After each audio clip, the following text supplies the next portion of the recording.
June மாதம் 8ஆம் தேதிக்குரிய பரலோக மன்னா. யாக்கோபு 5ஆம் அதிகாரம் 20ஆம் வசனம்.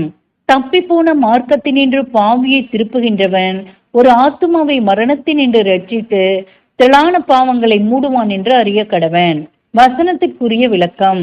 ஒருவன் தவறான மார்க்கத்தில் நடப்பதை நாம் காணும்போது நாம் அவர்களை ரட்சிப்பதற்காக அவர்கள் பாதையில் நடவாமல் நம்மை காத்து கொள்ள வேண்டும். நாம் சரியான பாதையில் நின்று கொண்டோம் அவர்களை மனம் திரும்பும்படி அழைக்க வேண்டும். ஒரு சிலர் பலவிதமான குழப்பமுள்ள போதகங்களால் அவர்களை அழைக்களிக்கும் போது அது தவறு என்று உணர்ந்தவர்களாகிய நாம் அப்போதகங்களை குறித்து ஆராய்ச்சி செய்ய துவக்காமல் அவைகள் உண்மை சத்தியத்துக்கு மாறானவைகள் என்று உணர்த்தி காண்பிப்பது மட்டுமே அவசியமானது. நம் இரட்சகரின் அடிச்சுவடுகளை பின்பற்றி ஜீவிப்பதை அல்லாமல் வேறு எந்த வழியும் போதிக்கப்படவில்லை. அடிப்படை விசுவாசத்தை விட்டு விலகாதிருக்க போதித்து புத்தி சொல்ல வேண்டும். ஆமென்.